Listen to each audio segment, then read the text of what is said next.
దేవునికి మహిమ కలుగును గాక. Praise lord. అందరికీ వందనాలండి. ప్రార్థన చేసుకుందాం. మహాపరిశుద్ధుడైన దేవ, మహోన్నతుడా, సర్వాధికారి, సృష్టికర్తమైన దేవా, నీకు వందనాలు. అన్ని నామముల కంటే ఉన్నతమైన నీ నామమును బట్టి నీకు వందనాలు. ప్రార్థన ఆలకించేవాడా, సర్వ శరీరులు నీ వద్దకు వచ్చేదరన్నా. ఈ మధ్యాహ్న సమయంలో నీ పాస్ సన్నిధికి వచ్చి ఉన్నాం ప్రభువా. ఈ యొక్క సమావేశం ద్వారా, ఈ సహవాస కూడిక ద్వారా మీ నామమునకే సమస్త ఘనత మహిమ తెచ్చుకోండి. పాటలు పాడుతుండగా, నీ వాక్యం ధ్యానం చేయుచుండగా, ప్రార్థనలు చేయుచుండగా నీ సన్నిధి మాతోంచి నడిపించమని, మరి ఈ కూడిక ద్వారా మీ నామమునకు మహిమ మా అందరికి ఆశీర్వాదకరంగా జరిగించమని నీకు వందనాలు చెల్లిస్తూ, త్వరలో రానయున్న యేసు నామములో ప్రార్థించుచున్నాం తండ్రి, ఆమేన్. దేవునికి మహిమ కలుగును గాక. మరి సమయంలో ఒక పాట పాడుకుందాం. ఆరాధింతును నిన్నే దేవా, ఆనందింతు నీలో దేవా అనే పాట పాడుకుందామా? ఆరాధింతు నిన్నే దేవా, ఆనందింతు నీలో దేవా, ఆరాధింతు నిన్నే దేవా, ఆనందింతు నీలో దేవా. ఆరాధనకు యోగ్యుడా, స్తుతి పాడి నిన్ను పొగడెదను. ఆరాధనకు యోగ్యుడా, స్తుతి పాడి నిన్ను పొగడెదను. ఆరాధన ఆరాధన ఆరాధన నీకే, ఆరాధన ఆరాధన ఆరాధన నీకే. ఆరాధింతు నిన్నే దేవా, ఆనందింతు నీలో దేవా, ఆరాధింతు నిన్నే దేవా.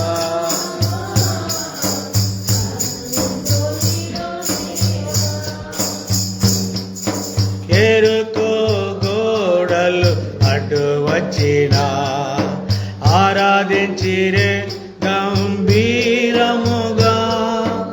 ఎరుకో గోడలు అడ్డు వచ్చినా ఆరాధించిరే గంభీరముగా.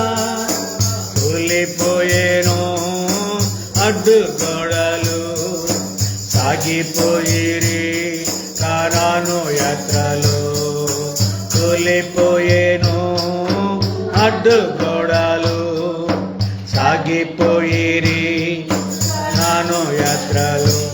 ఆరాధన ఆరాధన ఆరాధన నీకే, ఆరాధన ఆరాధన ఆరాధన నీకే. ఆరాధింతు నిన్ను దేవా, ఆనందింతు నీలో దేవా, ఆరాధింతు నిన్నే దేవా.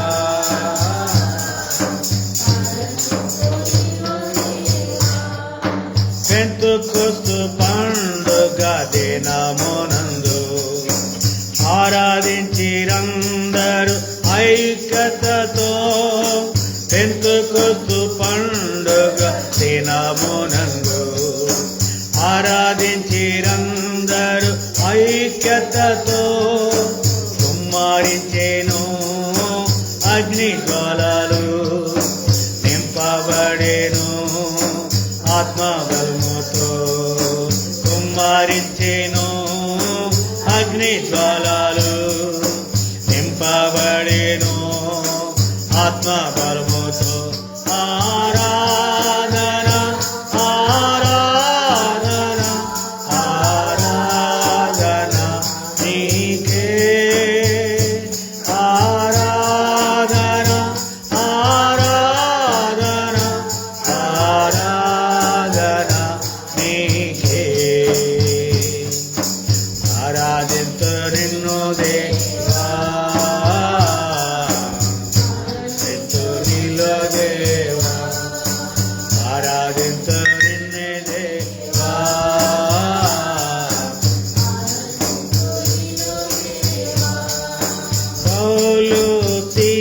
పాటలు పంచగా పాటలు పాడి ఆరాధించిరి పౌలు శీలలు ప్రార్థింపబడగా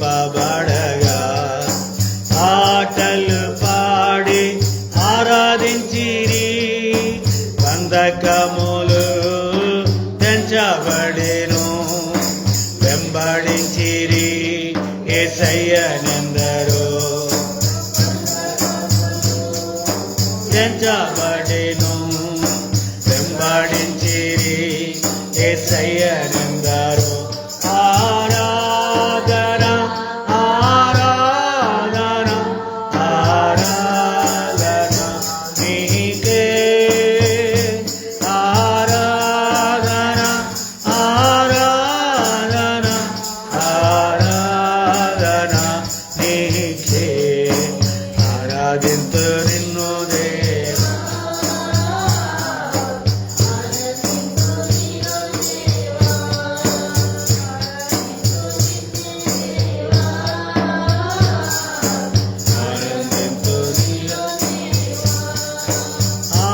ఆరాధనకు యోగ్యుడా స్తుతి పాడి నిన్ను పొగడెదను ఆరాధనకు యోగ్యుడా స్తుతి పాడి నిన్ను పొగడెదను ఆరాధన ఆరాధన ఆరాధన నీకే ఆరాధన ఆరాధన ఆరాధన నీకే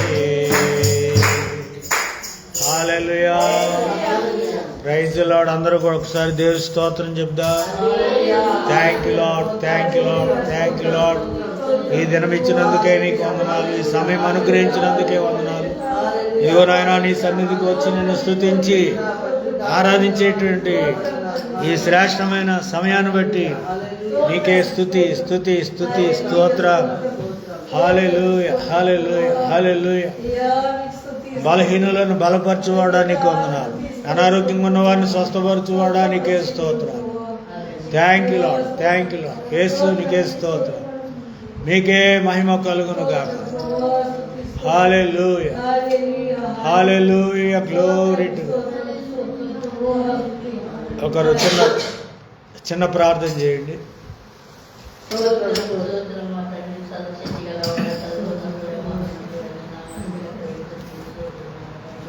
పోయిన మంగళవారంకి మంగళవారం సజీవ లెక్కలు కాకి కాపాడని దేవానికి ఇక్కడ యుద్ధంలో కూర్చున్న చదువుతున్న దేవానికి నాయన మేము శుద్ధించని జ్ఞానం స్తోత్రం.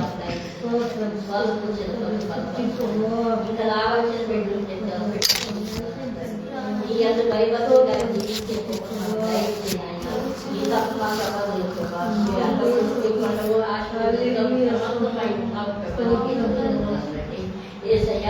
ఈ శుద్ధి ఆరాధనలో నా తండ్రి తోడుగా ఉంది, పాటలో తోడుగా ఉన్న ప్రజలకే సోదరు నా తండ్రి నాయన ఆరాధనలో తోడుగా ఉంటూ నా తండ్రి నడిపించున్నాం. తండ్రి ఏసయ్యని బిడ్డ వర్తమానం చెప్పుచుండగా నీ మాటలు జీవాహారం సమృద్ధిగా మాకు దయచేయమని మా హృదయానికి భద్రపరిచిన తండ్రి హల్లెలూయా స్తోత్రం. దుప్పి నీటి కొరకు ఆశపడినట్లు మా ప్రాణాలు నీ కొరకు ఆశపడినట్లు సహాయిస్తున్నాను. ఏసయ్యనికే వందనాలు ప్రభా. నా తండ్రి ఆదరించి కనికరించి ఈ చిన్న ప్రార్థన ఆలకించమని ఏసయ్య నామములో అభివందనాలు తండ్రి. ఆమేన్. దేవునికి స్తోత్రం. ప్రార్థించిన సహోదరికి వందనాలు. మరి ఈ సమయంలో మన వాక్యము ధ్యానం చేసుకుందాం. మత్తయి సువార్త 11వ అధ్యాయము 28వ వచనం 29వ వచనం అలాగే 3 వచనాలు చూద్దాం. ప్రయాసపడి భారము మోసుకొనుచున్న సమస్త జనులారా నా యొద్దకు రండి, నేను మీకు విశ్రాంతి కలుగజేతును. నేను సాత్వికుడును దీన మనసు గలవాడును గనుక మీ మీద నా కాడి ఎత్తుకుని నా యొద్ద నేర్చుకునుడి, అప్పుడు మీ ప్రాణములకు విశ్రాంతి దొరుకును. ఎలయనగా నా కాడి సులువుగాను నా భారము తేలికగానున్నది. దేవుడి వాక్యం దీవించును గాక. ఆమేన్. దేవునికి స్తోత్రం. ఇక్కడ మత్తయి సువార్తకారుడు ఈయన వ్రాయిచున్నటువంటి మాటలు, మత్తయి ఒక యేసుప్రభు వారిని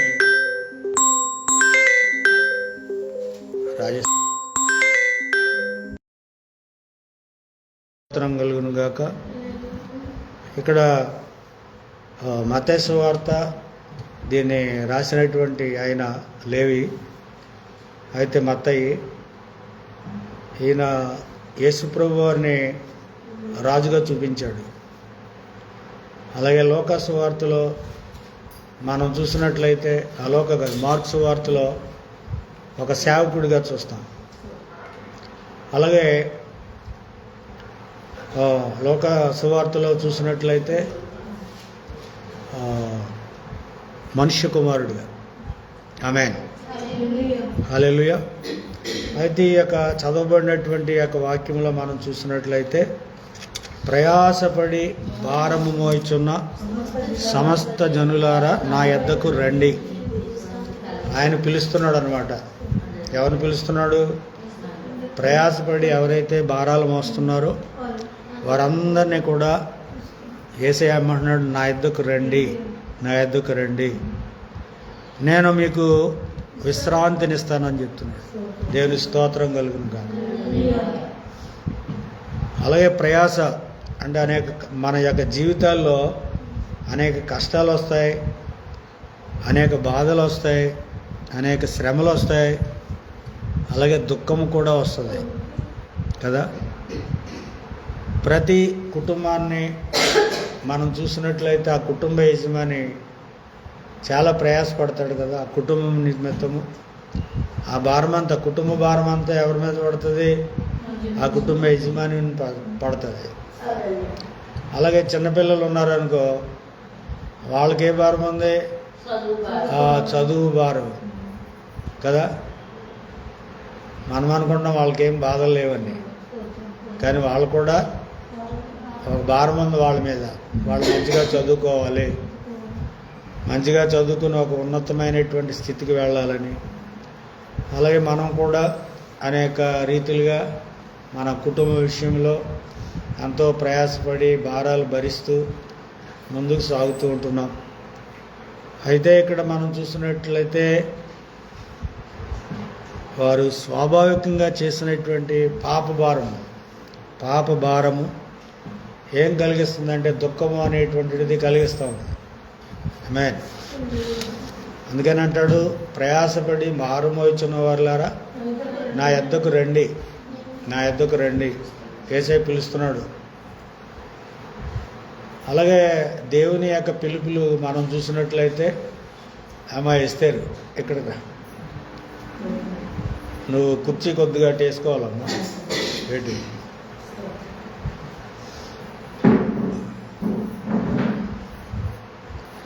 దేవునికి స్తోత్రం కలుగును గాక. ఇంకొక చోట ఏమని పిలిచాడంటే, అక్కడ యెషయా గ్రంథం 55 అధ్యాయంలో అక్కడ కూడా పిలుస్తూ ఉన్నాడు. దప్పికొనిన వారులారా నీళ్ల యొద్దకు రండి. దప్పికొనిన వారులారా, మనం దప్పికొంటే ఎక్కడికి వెళ్తాం? మనం నీళ్ళ దగ్గరికి వెళ్ళి నీళ్లు తాగుతాం కదా. ఇప్పుడు ఇక్కడ నీళ్ళు అంటే ఎవరో?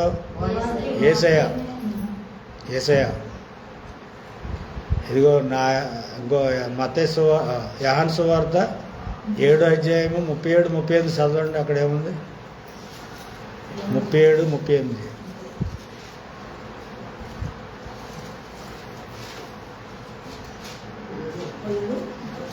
7వ అధ్యాయము 37, 38.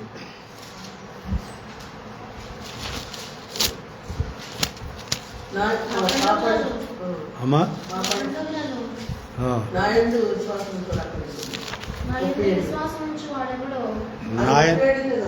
37 నుంచి. ఆ పండుగలలో ఆ మహాదినమైన అంత్యదినమున యేసు నిలిచి ఎవడైనను తప్పికొనిన ఎవడైనను యెడల దప్పికొనిన ఎడల నా యొద్దకు వచ్చి తప్పిక నా యొద్దకు వచ్చి దప్పి తీర్చుకొనవలను. తీర్చుకొనవలెను. నా యందు విశ్వాసముంచు వాడెవడో లేఖనములు చెప్పినట్టు లేఖనములు చెప్పినట్లు వాని కడుపులో నుండి జీవజల నదులు పారుమని ఆ, బిగ్గరగా చెప్పారు. దేవునికి స్తోత్రం కలుగును గాక. హల్లెలూయా. హల్లెలూయా. ఎవడైనను అక్కడేమంటాడు? దప్పికొన్న వారులారా నీళ్ళ యొద్దకు రండి. ఇక్కడేమంటాడు? ఎవడైనను దప్పికొన్న వాళ్ళ నా యొద్దకు వచ్చి దప్పి తీర్చుకొనవలను. నా యందు విశ్వాసం ఉంచి వాడెవడో లేఖనములు చెప్పినట్లు వాడు కడుపులో నుండి జీవజల నదులు పారునని ఆయన బిగ్గరగా చెప్పినట్లుగా చూస్తాం. నీరు అంటే దేవుని యొక్క వాక్యం. నీరు అంటే దేవుని దగ్గరికి రావాలి. దేవుని దగ్గరికి వస్తే మన అంటే ఈ నీళ్ళేమో ఈ లోక సంబంధమైనటువంటి నీళ్ళు ఉన్నాయి కదా, ఈ నీళ్ళేమో మన శరీరాన్ని శుభ్రపరుస్తాయి. కానీ యేసు ప్రభు అది నీళ్ళు వాక్యం అన్నమాట. ఆ వాక్యం ఏం చేస్తుందంటే హృదయాన్ని శుద్ధి చేస్తుంది. నీళ్లు శరీరాన్ని శుభ్రపరిచినట్లుగా ఈ వాక్యానికి సాదృశ్యంగా లేకపోతే సూచనగా ఉన్న ఈ వాక్యము ఏం చేస్తుంది? హృదయములను పవిత్రపరుస్తుంది అన్నమాట. దేవునికి స్తోత్రం కలుగుతుంది. కనుక ప్రియ దేవుని బిడ్డలారా, ఒకటి ప్రయాసపడుతున్నటువంటి వారిని రమ్మని పిలిచాడు. రెండవది దప్పికొన్నటువంటి వారిని కూడా పిలుస్తున్నాడు, మీ దప్పిక తీర్చుకోండి అని చెప్పి. మూడవదిగా మనం చూస్తాం, అది ఎక్కడంటే యెషయా గ్రంథం మొదటి అధ్యాయం 18వ వచనం. యెషయా గ్రంథం మొదటి అధ్యాయం 18వ వచనం. యెహోవా ఈ మాట సెలవిచ్చుచున్నాడు, రండి మన వివాదములను తీర్చుకొందుము. మీ పాపములు రక్తం వలె ఎర్రనివైనను అవి హిమము వలె తెల్లవగును. కెంపు వలె ఎర్రనివైనను అది గొర్రెబొచ్చు వలె తెల్లని బగును. దేవుని స్తోత్రం కలుగును గాక. ఎందుకు రమ్మన్నాడు? రండి మన వివాదము తీర్చుకుందాం. దేవునికి మనకు వివాదం ఉందండి. ఏ వివాదం? పాపం అనేటువంటి. ఇగో మీ పాపాలు ఎలా ఉన్నాయి? రక్తం వలె ఎర్రగా ఉన్నాయి. అయితే నేను వాటిని ఏం చేస్తాను? హిమము వలె. హిమము ఎలా ఉంటుంది? హిమం అంటే మంచు అనమాట. మన ఊరెళ్ళాను కదా, నేను ఊరెళ్తే 7:30కి ట్రైన్ దిగాను. వెళ్తానంటే మొత్తం మంచు, ఎదరు వాళ్ళు కనపడతలేదు, అంత దూరం నుంచి కనపడతలేదు. మంచు అన్నమాట, తెల్లగా ప్రైజ్లాడు. ఆ మంచు ఏం చేస్తుందంటే మెల్లగా పడుతుంది వర్షంలాగా. దేవుని స్తోత్రం కలుగును. అక్కడ అంటాడు 134వ కీర్తనలు ఏముంది? ఐక్యతగా ఉంటేనంట సియోను కొండల మీద నుండి పడు హెర్మోను మంచు వలె ఉంటుంది. అక్కడ శాశ్వత జీవమును ఆశీర్వాదమును అక్కడ ఉన్నాయని చెప్తాడు. ప్రైజ్లో అంటే మన పాపాలు ఎర్రగా ఉంటే దేవుడు వాటిని ఏం చేస్తాడు? హేమము వలె తెల్లగా చేస్తాడు. ఇంకా ప్రకటన గ్రంథంలో కూడా ఏముంటుందంటే వీరెవరు? వీరు మహాశ్రమల నుండి వచ్చిన వారు. వారి వస్త్రములు అంటే దేంట్లో ఉతుక్కున్నారంట? గొర్రెపిల్ల రక్తములో ఉతుక్కుని తెలుపు చేసుకున్నారట. దేవుని స్తోత్రం కలుగును గాక. అంటే ఈ లోకంలో మేకల రక్తం కానీ, గొర్రెల రక్తం కానీ, ఎద్దుల యొక్క రక్తం కానీ మన పాపముల నుండి మనల్ని విడిపించలేవు. కానీ నజరేయుడు నమ్మకమైన ఆ గొర్రెపిల్ల రక్తము ద్వారా యేసయ్య రక్తం మనల్ని ఏం చేస్తుంది? పవిత్రులుగా చేస్తుంది. ప్రతి దుర్నీతి నుండి విడిపించి మనల్ని పవిత్రులుగా చేస్తూ ఉంది. దేవునికి స్తోత్రం కలుగును గాక. ఇంకొక చోట కూడా ఉంది, నా ఎద్దుకు రండి అని. ఆమేన్. యాకోబు పత్రిక 4వ అధ్యాయము 8వ వచనం. 4వ అధ్యాయము 8వ వచనం. దేవుని యొద్దకు రండి. ఇక్కడ యాకోబు రాస్తున్నాడు అనమాట. దేవుని యొద్దకు రండి, అప్పుడు ఆయన మీ యొద్దకు వచ్చును. దేవుని స్తోత్రం కలుగును గాక. ఎక్కడికి రావాలని పిలుస్తున్నాడు? దేవుని దగ్గరికి రండి. దేవుని దగ్గరికి వస్తే అప్పుడు ఆయన మీ దగ్గరికి వస్తాడు. Praise lord. Hallelujah, hallelujah. ఇప్పుడు మనకి ఏదన్నా బలహీనత వచ్చిందనుకో, మనం ఎక్కడికి వెళ్తాం? డాక్టర్ దగ్గరికి వెళ్తామా, లేకపోతే డాక్టర్ మన దగ్గరికి వచ్చేస్తాడా? మనం వెళ్ళాలి. మనం వెళ్తే అప్పుడు ఆయన మన దగ్గరికి, మన హృదయంలోకి వస్తాడు. అంటే దేవుని గురించి చెప్తున్నాడు అక్కడ, డాక్టర్ కాదు. ఆమేన్. దేవుని యొద్దకు రండి, అప్పుడు ఆయన మీ యొద్దకు వచ్చును. పాపులారా, మీ చేతులను శుభ్రముగా పవిత్రపరచుకోండి అని చెప్తున్నాడు. కనుక ఇక్కడ ఆయన యొద్దకు వచ్చినప్పుడు ఇక్కడ ఏమంటాడంటే, నేను మీకు విశ్రాంతి కలుగజేతును. దేవుని స్తోత్రం కలుగును గాక. ఇప్పుడు 29వ వచనం చూద్దాం. ఎక్కడ? మత్తయి సువార్త 11వ అధ్యాయం 29వ వచనం. అక్కడ ఏమంటాడు? నేను సాత్వికుడను, దీన మనసు గలవాడను గనుక మీ మీద నా కాడి ఎత్తుకుని నా యొద్ద నేర్చుకునుడి, అప్పుడు మీ ప్రాణములకు విశ్రాంతి దొరుకును. ఎప్పుడు దొరుకుతుంది విశ్రాంతి? వచ్చారు, వచ్చిన తర్వాత ఏం చేయాలంటే మనము నేర్చుకోవాలి. ఏం నేర్చుకోవాలి? ఆ సాత్వికత్వము నేర్చుకోవాలి, దీన మనసు కలిగి ఉండడం నేర్చుకోవాలి. అప్పుడు ఏమంటాడు? మీ మీద నా కాడి ఎత్తుకుని నా యొద్ద నేర్చుకునుడి, అప్పుడు మీ ప్రాణములకు విశ్రాంతి దొరుకును. మీ ప్రాణములకు విశ్రాంతి దొరుకును. సాత్వికము నేర్చుకోవాలి.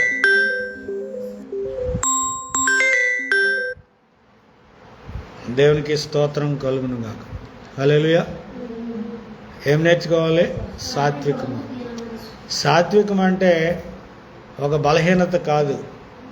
సాత్వికం అంటే మనం ఏమనుకుంటామంటే అదేదో మౌనంగా ఉండడమో లేకపోతే ఒక బలహీనంగా ఉండడమో అని అనుకుంటాం. కానీ అది కాదు.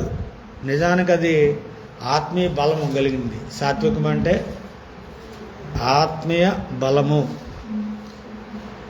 సాత్వికుడైనటువంటి ప్రతి ఒక్కడు కూడా ఆత్మీయ విషయాల్లో బలవంతులే ఉంటాడట. పరిశుద్ధాత్మ అతనిలో ప్రవేశించి ఆ వ్యక్తిని ఏం చేస్తుందంటే ఈ సాత్వికునిగా చేస్తుంది.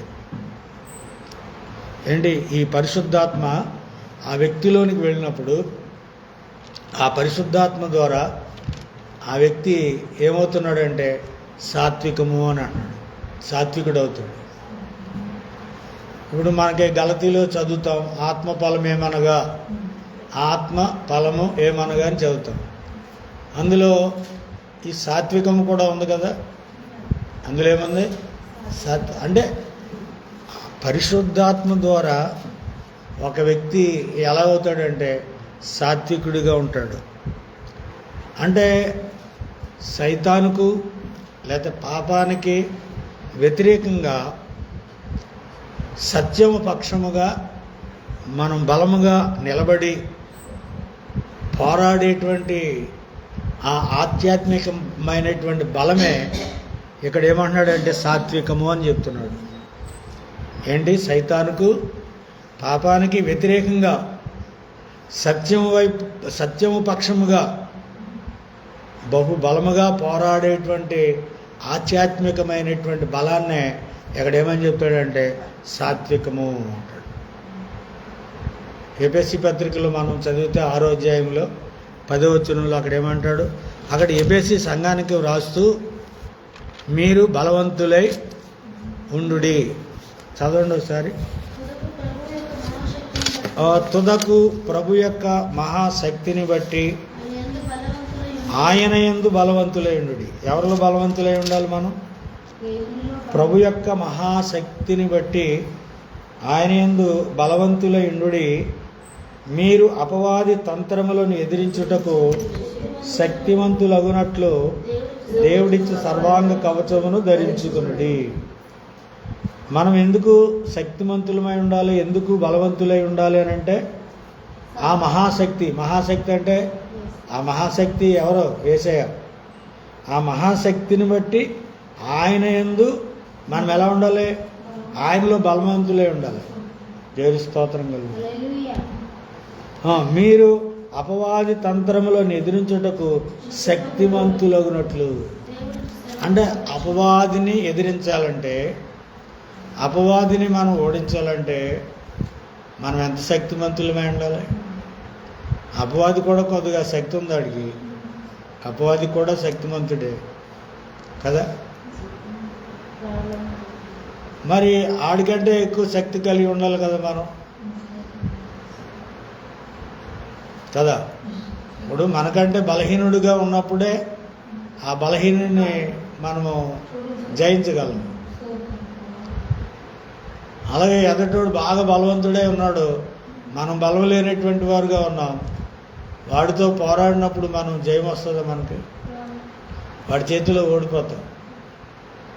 అందుకని మహాశక్తిని బట్టి ఆయనలో మీరు ఎలా ఉండాలంటే బలవంతులై ఉండాలి.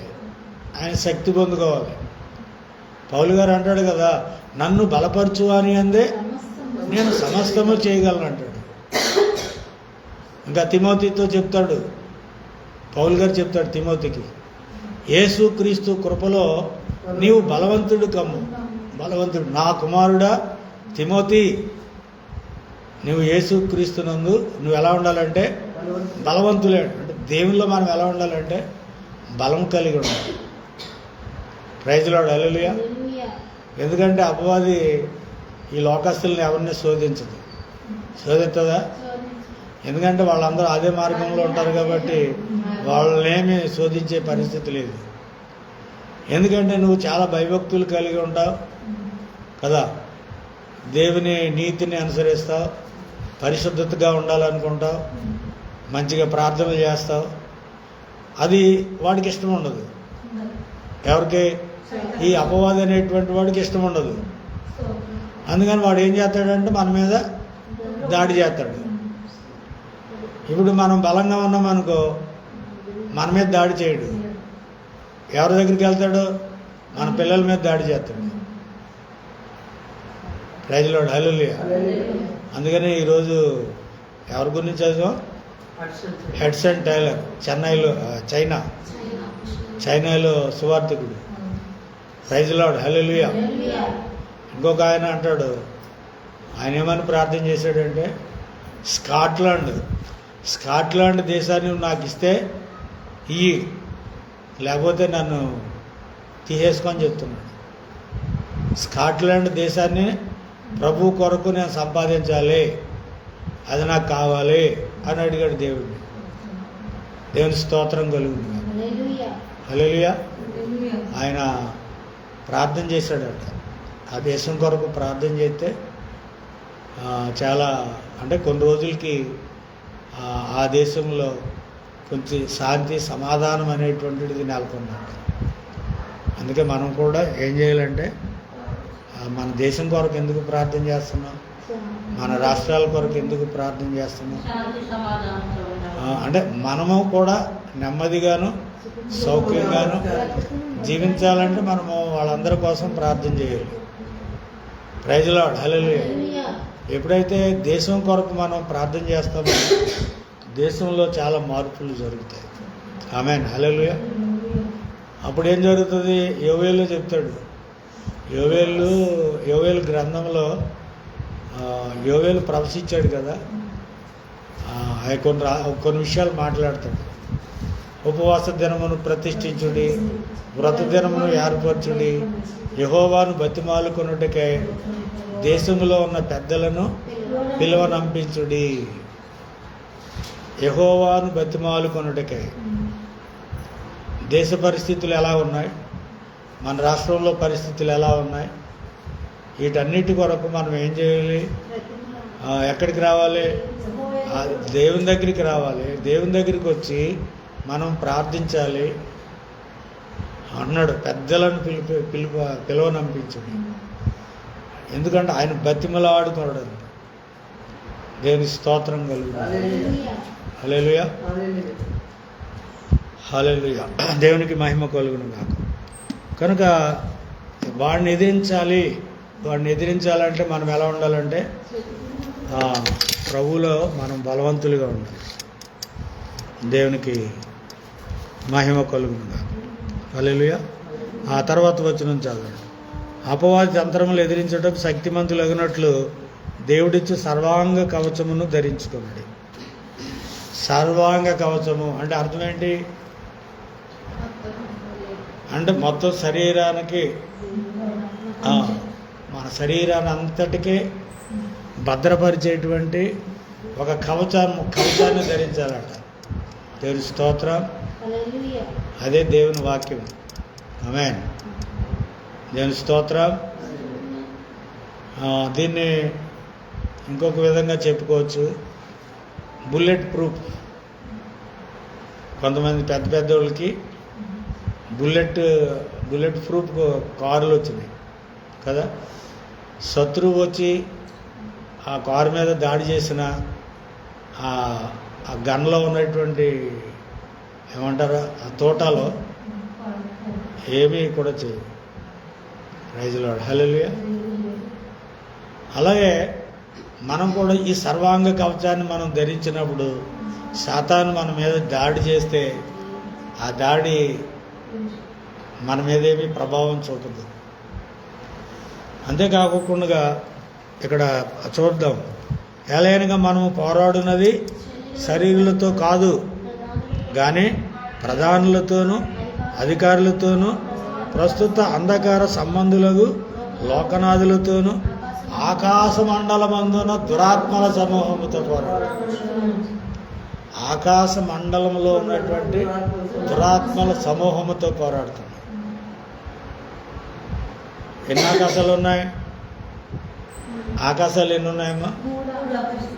3 ఆకాశాలా? చెప్పండి. 3 ఆకాశాలు. ఓకే. ఇప్పుడు మనకు కనిపించేది మొదటి ఆకాశం, తర్వాత మధ్యాకాశం ఉంది. మధ్యాకాశం. 3వ ఆకాశానికి ఎవరెక్కారు? చదవండి ఒకసారి. 2 కొరింథీ 12 మొదటి వచనం చదవండి. 2 కొరింథీ 12 మొదటి వచనం.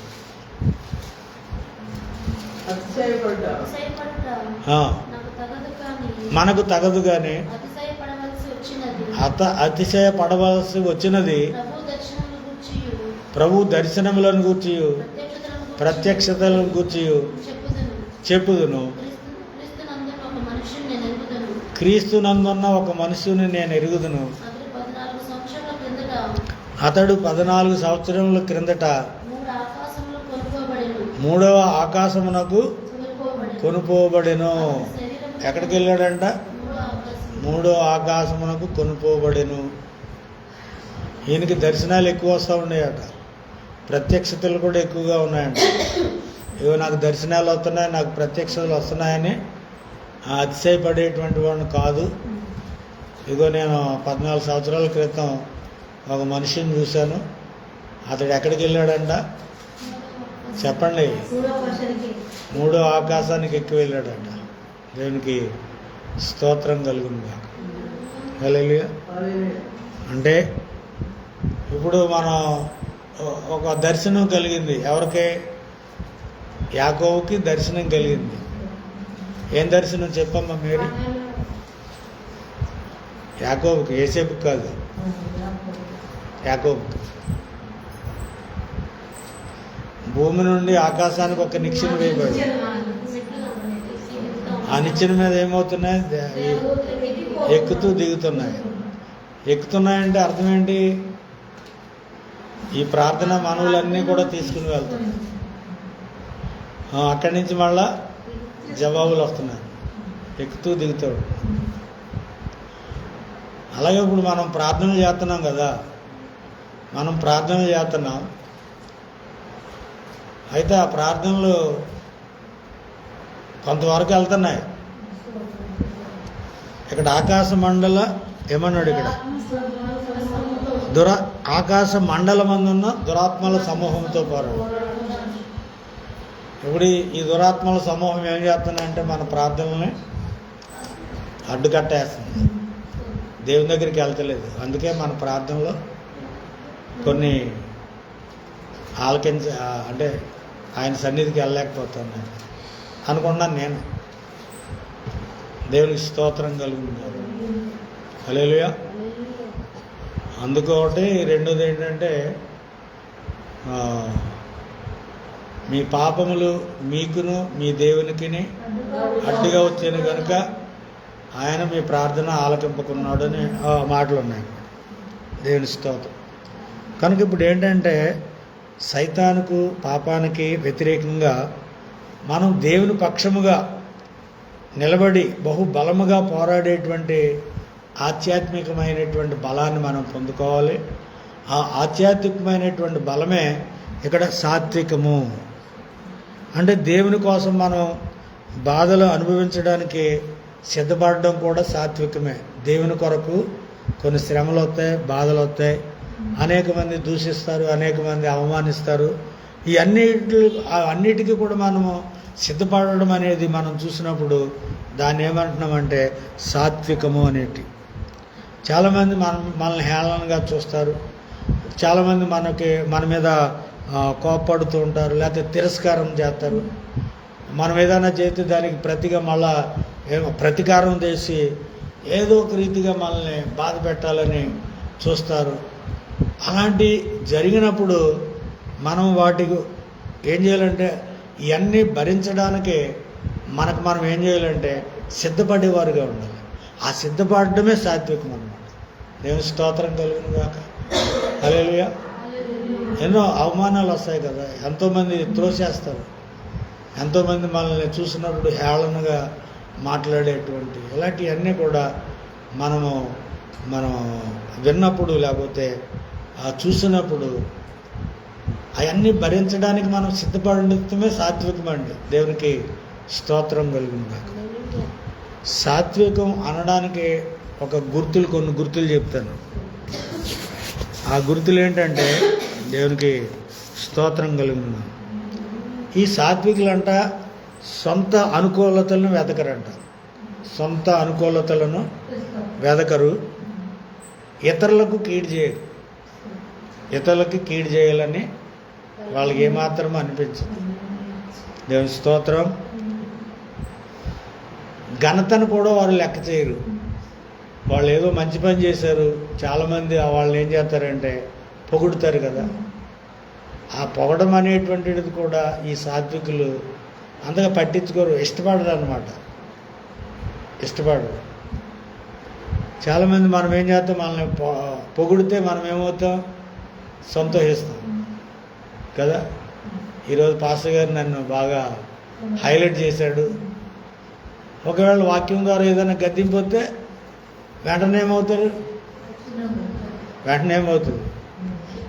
ఈరోజు పాస్టర్ గారు నా కొరకే చెప్పాడు.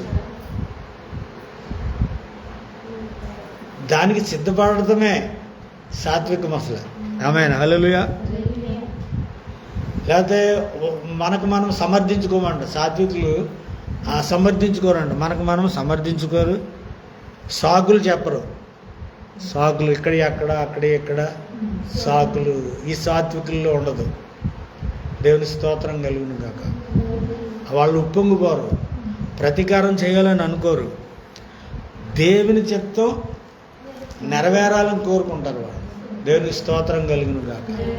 ఇది అంతేకాకుండా ప్రతి ఒక్కరికి అంటే ఇతరులకు లోబడతారు. పెద్దలకు కానీ సేవకులకు కానీ అది లోబడేటువంటి మనసు ఉంటుంది అన్నమాట.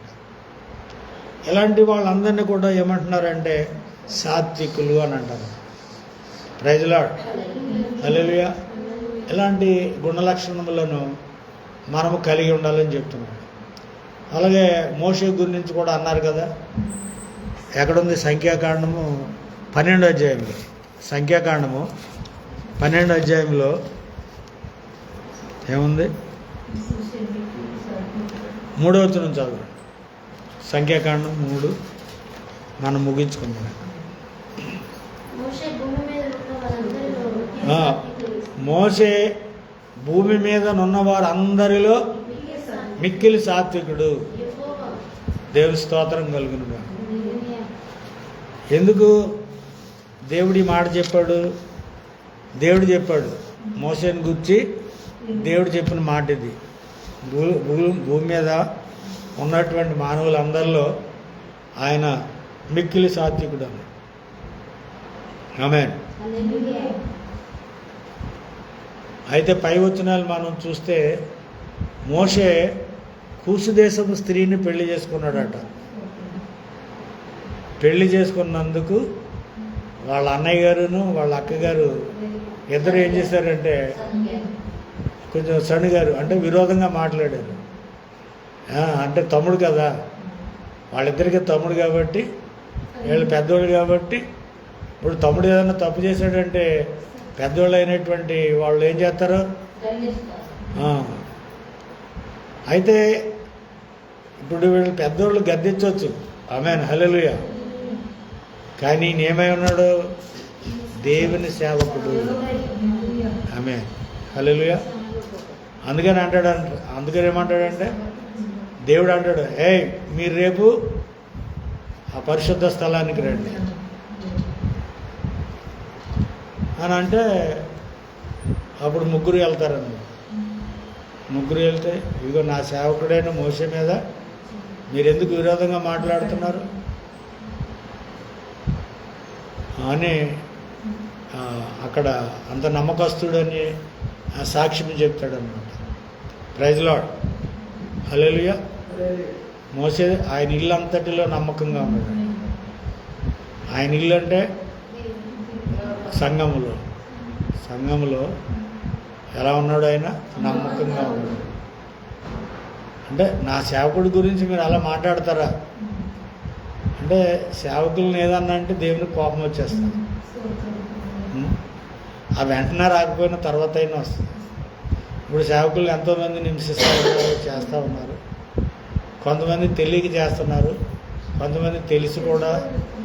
కనుక తెలియక చేసినటువంటి వాళ్ళకి అంతగా ఏమీ రాదు, కానీ తెలిసి చేసినటువంటి వాళ్ళకు తప్పనిసరిగా ఏదో రోజున వాళ్ళకి పనిష్మెంట్ ఉంటుంది. ప్రైజ్ లార్డ్, హల్లెలూయా. అంటే ఇది వరకటి రోజుల్లో అప్పటికప్పుడే వచ్చేది, కానీ ఇప్పుడు ఏమిటంటే ఇది కృపాయుగం మనం కదా. ఈ కృపాయుగంలో దేవుడు ఎలా ఉన్నాడంటే దీర్ఘశాంతం వహిస్తున్నాడు. దీర్ఘశాంతం వహిస్తూ ఉన్నాడు. దేవుని స్తోత్రం కలుగును గాక. కనుక సాత్వికులై ఉండాలి మనం. 7వ వచనం చదవండి, తర్వాత దాంట్లోనే 7.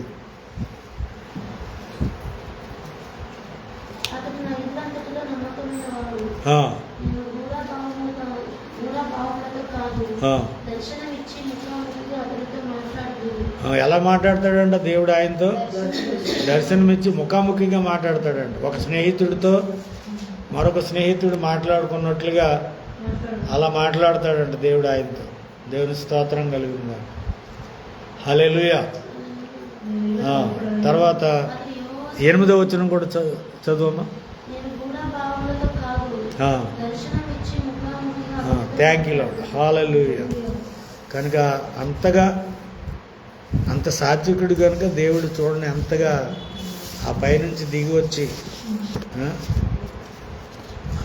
దిగి వచ్చి మోషేతో అలా ముఖాముఖిగా దర్శనాలు ఇచ్చి మాట్లాడుతున్నాడంటే ఆ సాత్వికం అనేటువంటిది ఉంటేనే. అందుకనే ఇక్కడ ఏమంటాడంటే సాత్వికమును దీన మనసు గలవారే నా కాడి ఎత్తుకొని నేర్చుకొనుడి అని అన్నాడు. Praise lord. ఇంకోటి ఏమి నేర్చుకోవాలి? దీన మనసు కూడా నేర్చుకోవాలి. ఆమేన్. దీన మనసు నేర్చుకోవాలి. ఆయన దీన మనసు కలిగిన వాడు కదా. ఫిలిప్పీ పత్రికలో దీన మనసుని గురించి వ్రాయింది. Praise lord. పేతురు పత్రికలో దీన మనసు అని వస్త్రం ధరించుకున్నాడు అన్నాడు. Praise lord. కనుక ఎప్పుడైతే మనం సాత్వికము దీన మనసు గలవారమే ఉంటామో అప్పుడు మీ ప్రాణములకు విశ్రాంతి దొరుకును అని చెప్పాడు. దేవుని స్తోత్రం కలుగును. అట్టి రీతిగా మనం సిద్ధపడదాం. దేవుని కృప మనకు సమృద్ధిగా అనుగ్రహించబడును గాక. ప్రార్థన చేసుకుందాం. మహాపరిశుద్ధుడా, మహోన్నతుడా, నీకే వందనాలు చెల్లిస్తూ ఉంటున్నాం. ఇంతవరకు పాటల్లోనూ వాక్య పరిచర్యలో నీ సన్నిధి నుంచి నడిపించినందుకు వందనాలు. మరి ప్రభువా, ఈ సమయంలో ప్రార్థిస్తూ ఉన్నాం. మా ప్రార్థన ఆలకించి మా అందరి జీవితంలో గొప్ప కార్యము జరిగించండి. ప్రయాసపడి భారం మోయిచున్న సమస్త జనులారా నా యొద్దకు రండాను. ఇదిగో నీ యొద్దకు వచ్చినటువంటి వారిని ఎవరిని కూడా నీవు త్రోసివేసేవాడు కాదు నాయన. నువ్వు ఆదుకునేవాడువు, నువ్వు ధైర్యపరిచేవాడువు, మా అవసరతలు తీర్చేవాడువు, మా కన్నీటిని తుడిచేవాడువు. మేమేమై ఉన్నామో అది నీకు సమస్తము ఎరిగిన దేవుడు ప్రభువా. నీకు అసాధ్యమైంది ఏది లేదు ప్రభువా. ఈ సమయంలో బలహీనులుగా ఉన్నటువంటి వారిని బలపరచండి అయ్యా. అనారోగ్యంగా ఉన్న వారిని స్వస్థపరచండి ప్రభువా. యేసు నీకు మహిమ కలుగును గాక. ప్రార్థన ఆలకించేవాడా, ఇదిగో నీ వద్దకు వచ్చావయ్యా, నీ మందిరానికి వచ్చావు, నీ పాద సన్నిధికి వచ్చి ఉన్నాం. ఎక్కడైతే 2-3 కూడి నీ నామమున ప్రార్థిస్తారో అక్కడ ఉంటానన్నావయ్యా.